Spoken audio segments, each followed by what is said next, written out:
ESPN Films and espnW present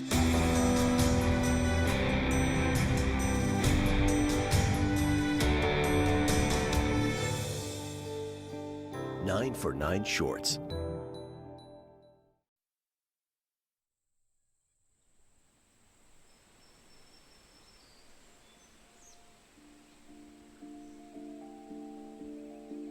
I was composed. I was letting my energy, my nervous energy, work for me and not against me. I wanted to take advantage of being here.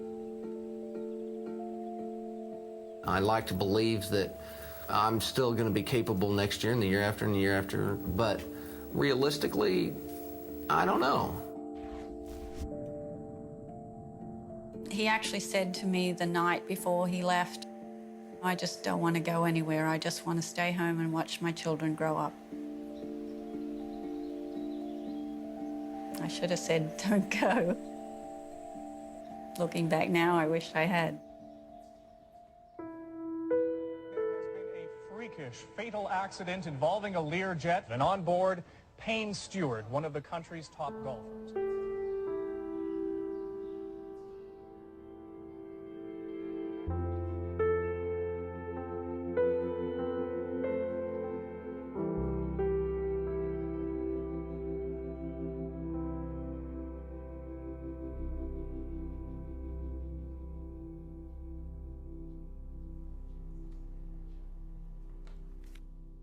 I believe in soulmates, and I think we were destined to be together.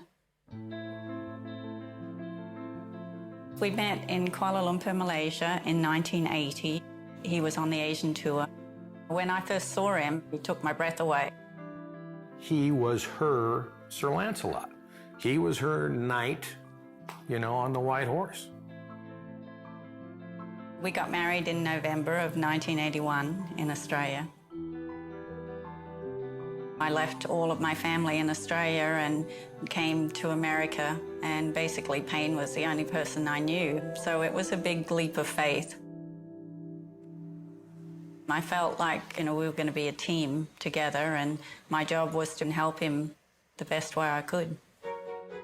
Tracey was the backbone. If it hadn't been for Tracey, I don't think Payne would have had the success he did. People would be leaving the course, and Tracey would be setting balls down in a circle around the hole. If he missed one, I'd put it back to the place where he missed it. I would write down everything that he did, whether he hit it in the fairway or got on the green in regulation, and it gave us an idea of what he needed to work on. She was the iron fist in the velvet glove.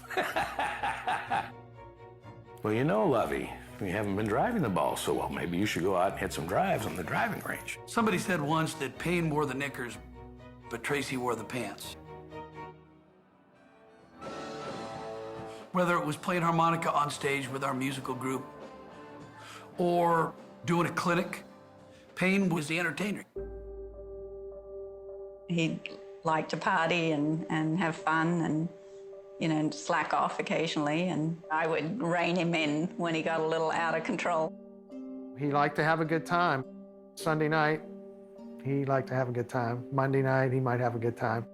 But Tracey was the one at the end of the day to basically lock the door at night and put everybody to bed. Because if Payne had to do it on his own, the door would be wide open, the lights would still be left on, and the car would be running in the garage. He was a very good athlete, so that, generally made him pretty cocky. He was very moody, very moody. Thanks. He was a little surly at times. He had some times with the press that he'd get really irritable. I think when you check in your locker, you're going to find a lot of thank you cards from a number of players that you let in. You never quite knew which guy you were going to get. Well, that's not a concern of mine. Sometimes he wouldn't talk, and other days he would be the jokester. Payne didn't have a filter of what really could fly when the cameras were rolling. I just want Peter Alice to know that all of us American golfers on the Ryder Cup team, we are Chinese too. Thank you very much. When you were around Payne, you were getting the full, charismatic, life of the party Payne. That full dose of Payne didn't always work in public.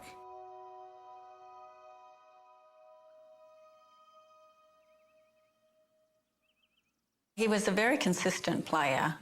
He was always up there around the lead, but never could quite finish it off on Sundays.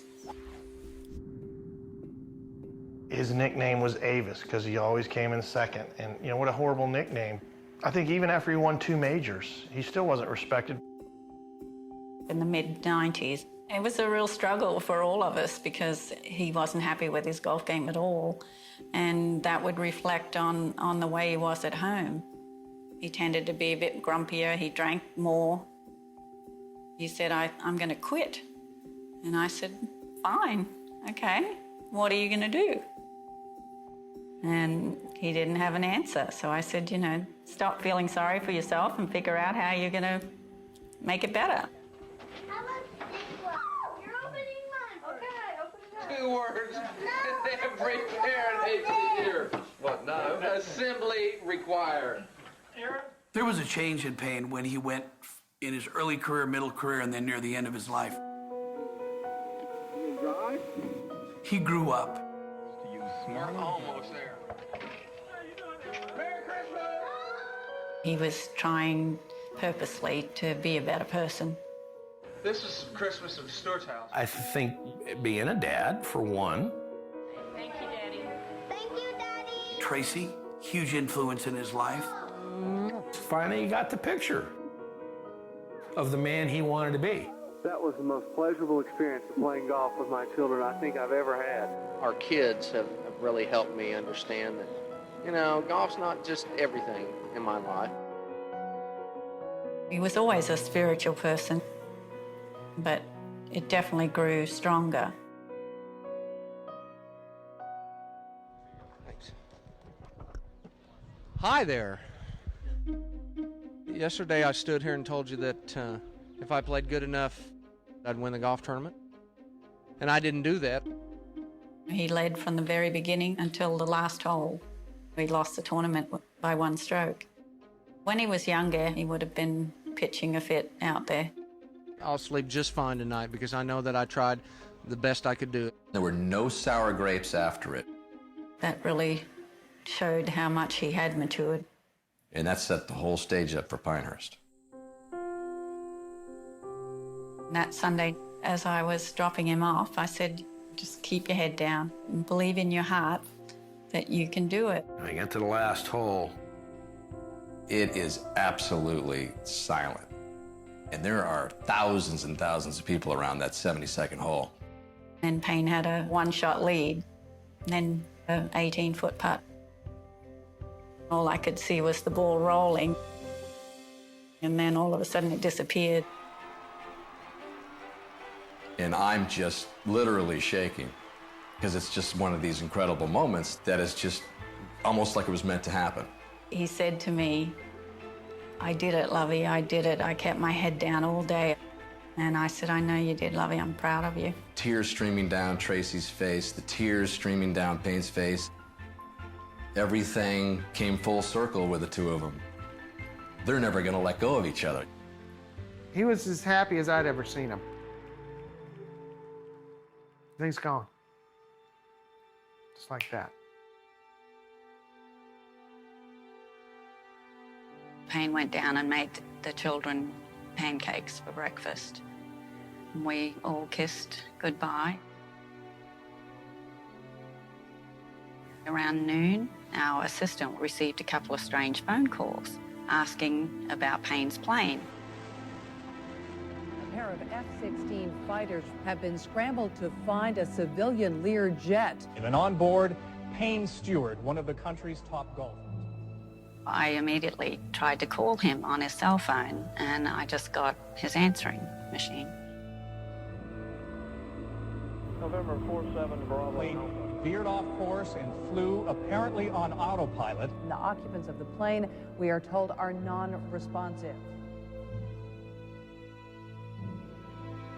I sat on the back steps by myself for a few minutes, thinking that was a bad dream. We looked outside to the west and we saw the aircraft in the air. They kind of took a loop up in the air and started spiraling right down. I took the children to my bedroom and I had to tell them that Payne had died. They just screamed, you know, they just couldn't believe it. The tragic part is he had really come full circle. He was a man at peace.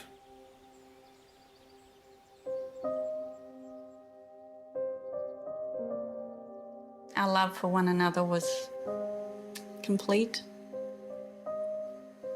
eternal. You know, I miss him adoring me. Just, you know, the romance and everything that went along with Payne. Tracey's never remarried. She's never really dated anybody. She said, I met and married the only man that I will ever love. I love Tracey. You know, I pray for her. Personally, I wish she'd move on. You know, find someone else. I know he would want her to. We all still love him, but, you know, life goes on. No, I don't think I'll ever get married again. I got married once and it was for life. I'm still here, so. My thought is he's in heaven, waiting for me. When my time's up, then we'll be there together.